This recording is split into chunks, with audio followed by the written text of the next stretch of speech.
Halo Fitness Mania, selamat datang di Dunia Direct. Kali ini kita akan membahas tentang yang namanya asam lambung naik gitu ya. Penyebabnya adalah apa? Kalau kita buat satu investigasi, jawabannya adalah karena biasanya hanya orang yang stres yang asam lambungnya naik.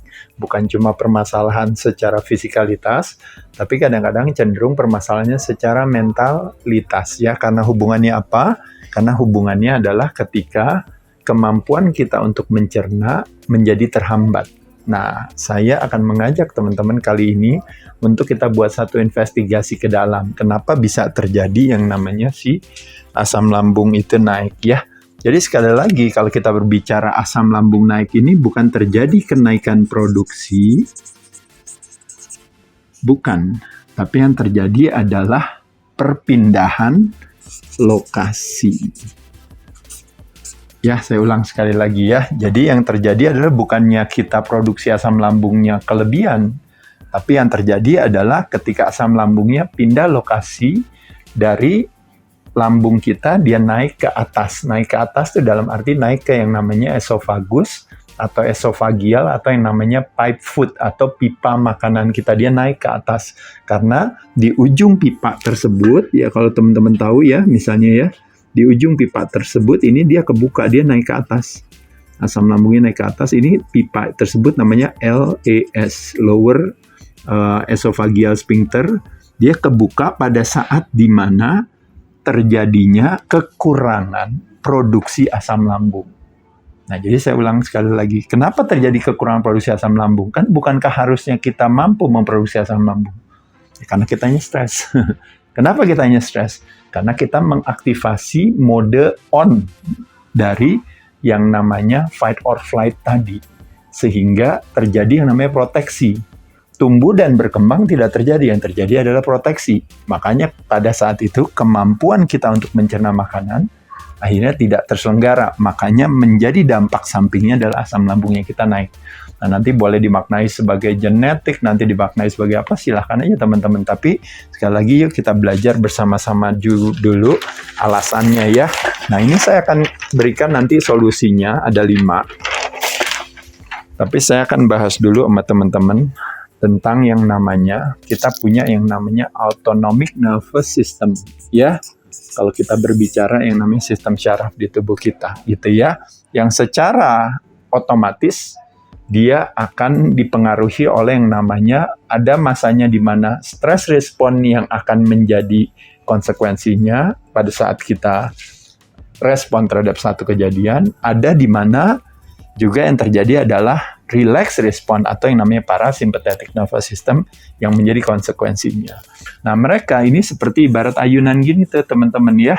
Jadi ketika kita didominasi oleh stress respon, maka otomatis modenya adalah berproteksi. Bener gak Des? Ketika ada ancaman misalnya Desi. Nah, pada saat merasa ada ancaman itu dalam bentuk apa? Kalau ke stres itu biasanya ada di dalam kepala kita kan ya Des?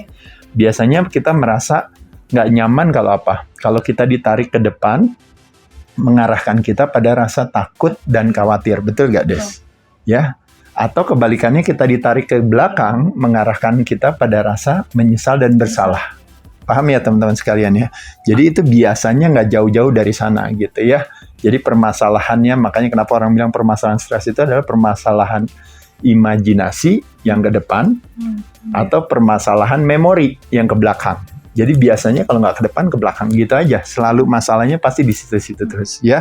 Makanya kenapa kita mau tarik nafas untuk bisa pay attention terhadap saat ini gitu ya. Artinya embrace the present moment itu tuh sebenarnya adalah ketika kita belajar untuk tidak lari ke depan atau tidak lari ke belakang. Betul ya? Betul. Nah, jadi makanya kenapa nanti saya juga akan belajar tentang yang namanya mengajarkan teman-teman tentang yang namanya sebuah keikhlasan itu ya, sebagai salah satu warisan daripada budaya masyarakat di Indonesia. Ketika punya keikhlasan itu kita bisa akhirnya menerima ketidakpastian akan masa depan yang istilahnya yang kita merasa belum pasti gitu ya. Jadi ketidakpastian akan masa depan ketika kita ikhlaskan gitu akhirnya menjadi satu strategi yang lebih baik kita adopsi dibandingkan dengan ketidakikhlasan kita terhadap ketidakpastian masa depan. Termasuk juga dengan apa yang sudah lewat terjadi ya. Kita ada pemaafan nggak di sana? Ketika nggak punya pemaafan, nggak punya keikhlasan, nah pada saat itu akhirnya menjadi trauma, menjadi ketakutan, menjadi penyesalan, feeling guilty, dan sebagainya. Yuk, teman-teman kita lihat di sini. Jadi, kalau terjadinya yang namanya stres itu akhirnya yang mendominasi kita, opsi cara pandang yang melemahkan hati yang mendominasi kita, maka otomatis badan akan membuat satu proteksi. Jadi ini kecerdasan tubuh sendiri membuat satu stres itu. Nah, stres itu juga bisa by design loh teman-teman. Kayak pada saat dimana kita masuk ke dalam ruang sauna kan panas kan, otomatis terjadi stres kan di sana. Tapi kita tahu stres itu kita ciptakan, kita desain sendiri untuk supaya ketika kita keluar dari tempat sauna terjadi yang namanya rebound parasimpatetik, yaitu adalah terjadinya rileks yang amat sangat, di mana akhirnya membuat kita jadi tumbuh dan berkembang. Ketika kita latihan kan berat ya Des, disuruh lari, disuruh narik, disuruh dorong gitu ya. Tapi ketika kelar, badannya bilang, lihat tuh tadi kita disuruh keras seperti itu kan ya. Jadi nanti kamu harus lebih kuat dari sebelumnya. Nah makanya kenapa stress by design. Tapi kalau seperti ini Des, kalau secara emosional itu stresnya nggak by design. Kenapa? Karena tidak ada akhirnya, betul kan? Betul. Nah pada saat itulah makanya kenapa terjadi terus-menerus stres tersebut. Sehingga jadi akhirnya orang bilang 24/7 ya. Tahu ya Des, 24/7 artinya apa? 24 jam, 7 hari terus aja terus-menerus ya. Perasaan bersalah, perasaan menyesal, perasaan takut, perasaan khawatir terus berjalan terus. Jadi akhirnya makanya badannya jadi lelah, jadi lemah ya. Nah jadi teman-teman sekalian kita lihat di sini, ketika kita didominasi oleh stress response, maka otomatis kita dominasi yang namanya mode fight or flight hadir. Nah pada saat itu dia yang akan naik, makanya badannya berproteksi. Sehingga segala hal yang berhubungan dengan mencerna, tumbuh dan berkembang, terjadinya rest and digest, terjadinya feed and breathe, ya. Pada saat dimana kalau kita berbicara mencerna itu kita berbicara ada dua hal yang terjadi, yaitu adalah yang namanya acid dan yang namanya enzim. Acidnya cukup, maka dia akan mengaktifasi enzim, maka kita bisa membreakdown si makanan tersebut. Nah, membutuhkan kondisi yang rileks. Nah, kondisi rileks itu akan menyebabkan terjadinya apa?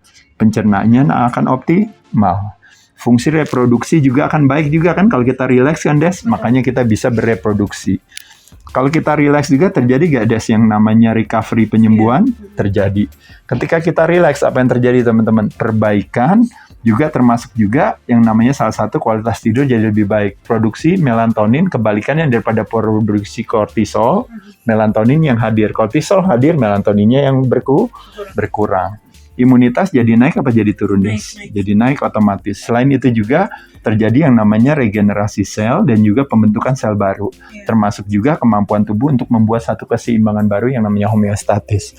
Ini semua terjadi kalau kita didominasi oleh yang namanya relax response. Nah, membutuhkan nafas yang dalam, buang nafas yang panjang. Makanya itu terjadi teman-teman sekalian. Ini saya mau cerita dulu sama teman-teman tentang konsep yang namanya kita mau didominasi oleh relax response atau stress response sehari-hari kita ya. Nah, kebalikannya teman-teman sekalian, kalau kita didominasi oleh stress response ya, teman-teman sekalian, otomatis detak nadi kita jadi tinggi gak? Detak jantung kita jadi lebih tinggi. Selain itu, tekanan darah kita otomatis jadi naik gak? Naik. Berarti kan kalau tadi melatonin yang hadir, kalau seandainya stress response, berarti yang hadir adalah kortisol yang hadir. Otomatis ketika kita stres itu, cenderung biasanya kita mengalami yang namanya muscle tension ya, betul ya. Jadi artinya otomatis karena stres itu kan ancaman. Nah ketika ada ancaman kan kita berusaha untuk melakukan yang namanya penahanan, mode pertahanan. Nah mode pertahanan itu otomatis membuat akhirnya otot kita menjadi lebih lelah, lebih tegang ya. Jadi otot yang tegang. Makanya kenapa biasanya pundaknya, punggungnya, lehernya biasanya sakit, kaku, pegel-pegel karena apa? Karena terjadinya tanpa kita sadari kita selalu berusaha untuk menciptakan mekanisme defensif tersebut secara fisiologis, secara posturnya ya teman-teman. Lanjut lagi apa yang terjadi ini yang namanya hydrochloric acid, the strongest acid in our body. Tubuh manusia punya apa kalau teman-teman tahu? Punya kemampuan untuk memproduksi asam yang tinggi. Kurang lebih sekitar hampir 10.000 kali tingkat keasamannya dibandingkan dengan ludah kita kalau di perut kita. Nah itu jadi berarti kurang lebih pH scale-nya kira-kira di sekitar kurang lebih 3. Nah pada saat dimana kita didominasi oleh stress response, mampu gak kita punya kemampuan memproduksi tingkat keasaman setinggi itu? Jawabannya tidak mampu. Makanya kenapa di sini kita butuh bantuan. Makanya tadi nanti makanya kenapa kita ajarin alasannya kenapa kita pakai cuka apel untuk membantu gitu ya. Nah selain itu juga kemampuan kita untuk menyerap vitamin D juga berkurang. Lalu juga gula darah kita kalau stres otomatis naik gak? Naik karena apa? Karena badannya punya kecerdasan sendiri. Kasihan dia stres, dia lemah, makanya kenapa gula darah dinaikkan. Problemnya dengan gula darah naik, biasanya insulin hadir juga, akhirnya menyebabkan terjadinya proses gemuk, termasuk juga potensi tendensi kecenderungan kita kalau stres kadang-kadang larinya kemana? Biasanya ke fooding, ke makanan. Makanya akhirnya terjadi belly fat hadir ya. Nah jadi teman-teman bisa lihat di sini ya. Nah jadi sekali lagi strateginya apa dong kira-kira nih Mas Ade, apa yang bisa kita lakukan? Nah teman-teman paling nggak paham aja dulu tentang hal ini ya. Adalah satu hal yang wajar ketika kita didominasi oleh stress response, sekali waktu dominasi oleh relax response.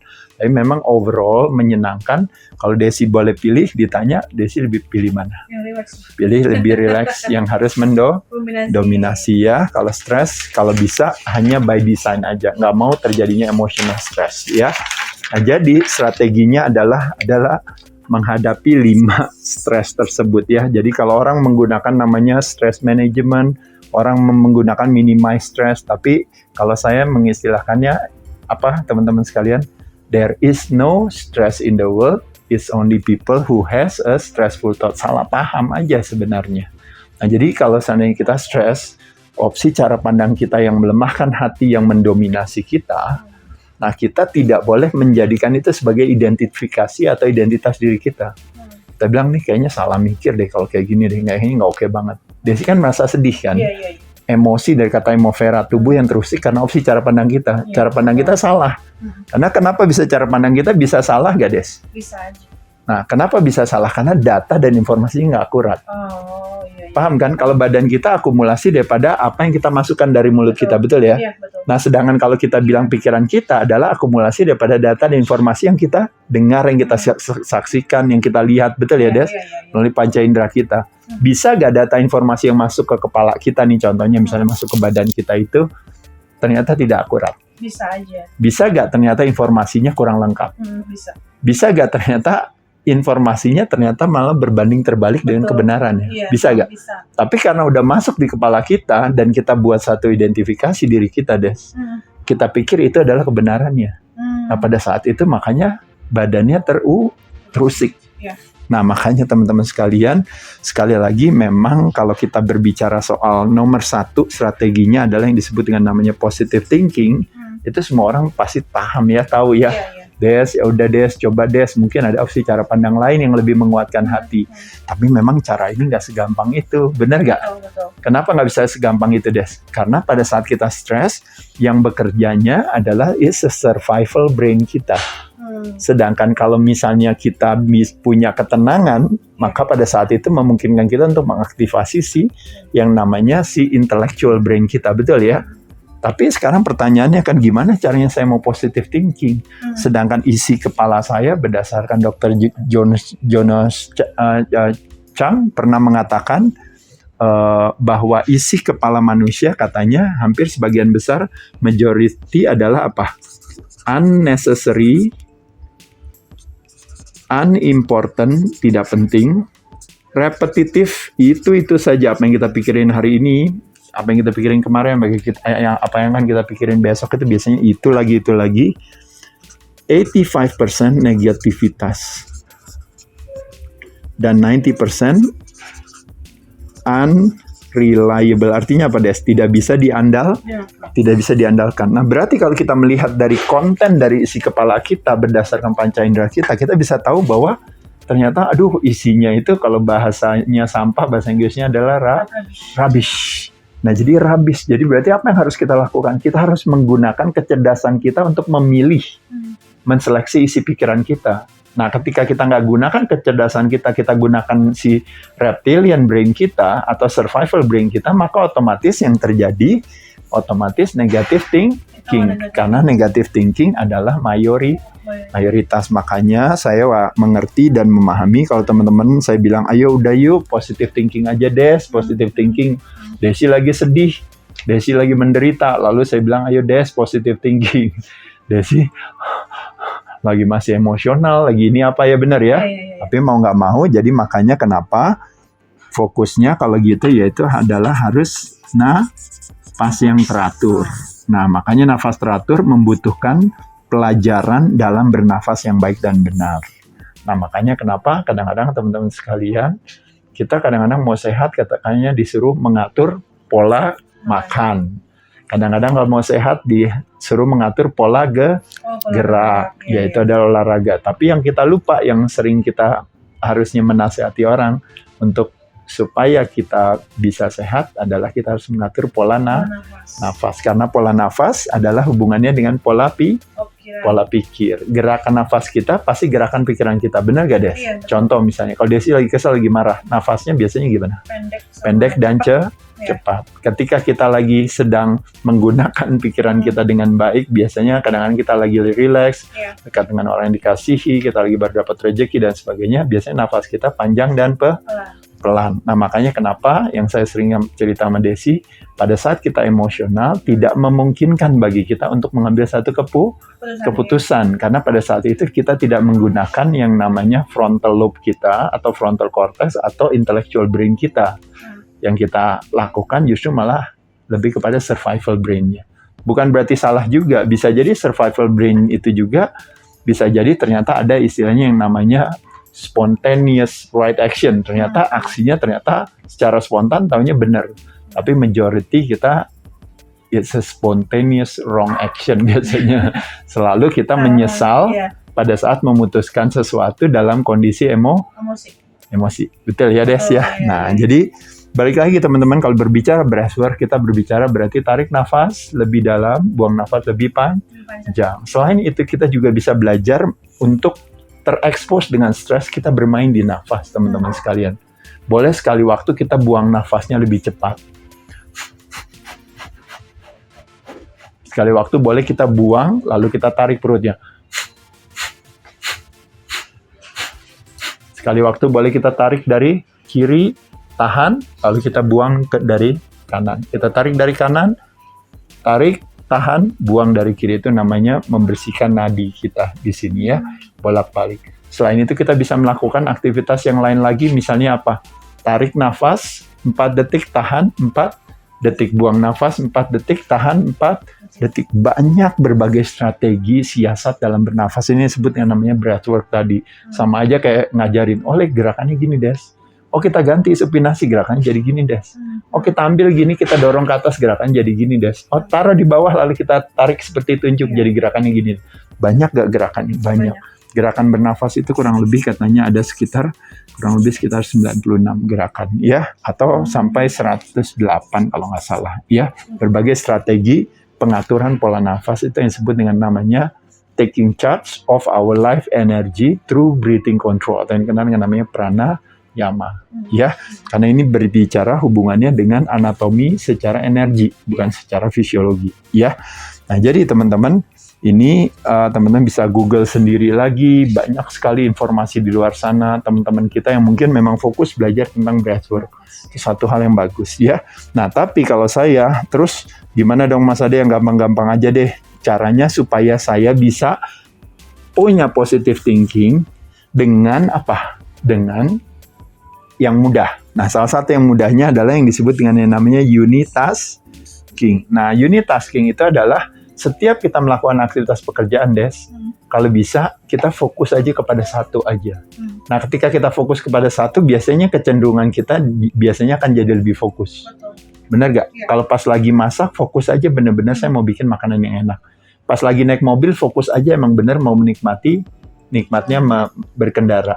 Kalau seandainya kita lagi berolahraga, kita fokus menikmati aktivitas olahraga kita. Pada saat kita baca buku, kita menikmati baca buku. Jadi instead of multitasking, unitasking ya. Nah, tapi teman-teman sekalian, tanpa kita sadari sebenarnya ada beberapa kegiatan aktivitas kita sehari-hari yang pada akhirnya nanti nafas kita menjadi lebih teratur. Apa contoh paling gampang? Misalnya ketika kita dekat dengan aktivitas fisik, misalnya olahraga. Kelar olahraga, biasanya nafasnya jadi teratur gak? Teratur ya. Jadi enak gak? Iya. Jadi enak itu yang namanya yang tadi saya katakan terjadi rebound parasimpatetik tadi. Gara-gara kita habis olahraga, nafas kita lebih teratur. Habis jalan pagi ya, habis bermain sepeda ya, habis fitness, habis nge-gym, nafasnya teratur. Dekat dengan kesenian, nafasnya jadi teratur juga gak, Des? Ya, misalnya teman-teman bermain instrumen musik, kadang-kadang bernyanyi ya, kadang-kadang mungkin menari, kadang-kadang mungkin menggambar gitu ya, atau mungkin berkarya, berprakarya gitu ya. Itu dekat, akhirnya membuat nafas kita teratur. Selain itu juga dekat dengan keimanan. Nah, nafasnya teratur gak, Des? Ya, ketika kita ngaji, ketika berzikir, ketika bermantram, ketika puji-pujian, bernyanyi gitu ya. Itu terjadi keteraturan dalam bernafas. Ketika kita dekat dengan alam, Des. Nah, iya, ketika kita dekat dengan gunung, dengan pantai, dekat dengan danau, dekat dengan sungai, dekat dengan sinar matahari, dekat dengan apa lagi ya? Banyak semua ya. Nah, pasir ya, tanah, kebun ya, dekat dengan apa lagi, Des? Binatang peliharaan ya, kucing, anjing, atau dekat dengan tumbuh-tumbuhan, betul ya? Nah, ketika kita dekat dengan alam, nafas kita teratur gak, Des? Dan juga ketika kita dekat dengan orang yang kita kasihi. Nah, jadi teman-teman, ini adalah berbagai strategi yang ketika kita stres, kita boleh fokus ke sana. Dan pada saat itu otomatis nafasnya menjadi lebih teratur. Ketika nafas teratur, kita bisa gunain otak kita pada saat itu, kita bisa memutuskan yang lebih baik. Betul kan, Des? Nah, oke, lanjut lagi yang nomor 4. Nah, ini lebih kepada ngomongin adalah lebih ke cuka apel karena pH-nya antara 3 sampai 3,5. Membantu apa, Des, di sini, Des? Membantu badan untuk bisa menggantikan produksi yang hydrochloric acid tadi. Jadi 2 sendok cuka apel dimasukkan ke dalam air. Nanti teman-teman tinggal dunia aderai cuka apel, nanti saya akan menjelaskan tentang alasannya kenapa menggunakan cuka apel tersebut. Pada dasarnya cuka apel sesuatu yang alami. Teman-teman mau bikin sendiri juga mungkin bisa kali ya. Tapi secara umum cuka apel yang tidak terkontaminasi itu adalah makanya disebut yang namanya unfiltered, yang raw, yang organik. Ada tulisannya with mother, itu lebih kepada karena mother itu lebih kepada menggambarkan adanya si polutan tersebut sebagai dampak sisanya dari setelah si apel tersebut diberikan proses fermentasi dengan si ragi itu gitu, terjadi akhirnya menjadi acidic acid. Nah, tujuannya hanya sebagai siasat aja sih ini sebenarnya. Jadi siasat doang sebenarnya ya. Teman-teman bisa konsumsikan biasanya sebelum makan. Tujuannya apa? Untuk membantu badan untuk bisa punya kemampuan untuk mencerna makanan dengan baik ya. Nah, karena biasanya kadang-kadang ketika lagi stres, berarti kan nggak punya kemampuan tersebut gitu. Makanya kenapa dibantu dengan si cuka apel sebelum makan, atau pas bangun tidur, atau sebelum tidur gitu. Teman-teman bisa konsumsikan itu. Tapi selalu harus digabung sama air putih ya, karena nggak boleh minum langsung begitu, nanti bisa kebakar ya. Jadi kurang lebih itu salah satu strateginya. Dan yang nomor 5 terakhir, nah itu yaitu adalah belajar untuk punya mentalitas yang kebalikannya dari mentalitas konflik dan tidak punya yang namanya penghakiman terhadap satu dan lain hal. Ya, ini kalau istilahnya yang disebut dengan yang namanya sebuah keikhlasan nih, Des, ya kan? Jadi kalau bahasa Inggrisnya namanya loving what is not loving what if. Artinya apa, Des? Kalau what if itu kan seharusnya. Tapi kalau what is seperti apa adanya. Jadi kadang-kadang ya udah, Des, ya adanya gini gimana dong, Des? Iya, tapi Pak Ade, tapi kan harusnya nggak begini, kan harusnya nggak begitu, harusnya negara kita begini, harusnya pemerintah kita begitu, harusnya ini gymnya begini, harusnya begitu, harusnya suami saya begini, harusnya istri saya begitu, begini terus ya kan gitu terus ya. Nah, pada saat itulah makanya kenapa kita harus belajar dengan yang namanya keikhlasan. Karena ikhlasan itu sekali lagi akan mendekatkan kita, kebalikannya bukan mentalitas konflik tapi mentalitas damai, karena mentalitas damai bersahabat dengan pertemanan hati. Mentalitas konflik bersahabat dengan ketika perlawanan hati terjadi proteksi. Nah, ketika terjadi proteksi berarti terjadi adalah apa? Otomatis ketika stress response yang hadir yang lebih banyak dibandingkan dengan relax respon, maka mengharapkan tubuh untuk tumbuh dan berkembang, mencerna terjadi gak, Des? Enggak. Pulih terjadi gak, Des? Ya, paham nggak? Iya, iya. Dan yang lain-lainnya. Jadi sekali lagi teman-teman, kalau memaknai asam lambung, memaknai awet muda, memaknai kulit yang mulus, ya kan? Iya, Memaknai kecantikan, memaknai kekuatan, ya kan, Des ya? Iya, iya. Memaknai kesembuhan, itu semua hanya akan terjadi kalau teman-teman sekali lagi pay attention terhadap situasi di mana semoga si relax response Aduh. yang lebih banyak mendominasi dalam kehidupan kita sehari-hari, tapi stress response kita pakai, kita take advantage dari stress response itu, yaitu Iya. dengan cara apa, Des? Tadi dengan cara berolahraga salah satunya yang dipakai, dengan cara puasa, bagus gak, Des? Bisa. Pas puasa kita stres gak? Iya. Stres, tapi stres itu kita pakai buat apa? Buat bakar lemak. Iya, Ya. betul. Karena lemak sendiri menyebabkan stres sendiri itu di badan, Iya. yang makanya disebutkan namanya stres secara terjadinya inflamasi gitu ya, peradangan di pembuluh darah kita, akhirnya menyebabkan stres, akhirnya juga banyak hal lain ya, Iya. dalam pemilihan makanan juga sama juga menyebabkan kita stres juga ya. Jadi teman-teman sekalian, demikian kira-kira berbicara soal stres gitu ya. Mudah-mudahan teman-teman punya satu opsi cara pandang yang menguatkan hati ya untuk mengatasi hal tersebut. Tapi teman-teman pay attention terhadap nafas, dan berbagai strategi-strategi ini adalah yang nanti memungkinkan teman-teman punya nafas yang lebih teratur dan juga punya keputusan yang lebih baik. Saya ucapkan terima kasih teman-teman, semoga bermanfaat. Dadah.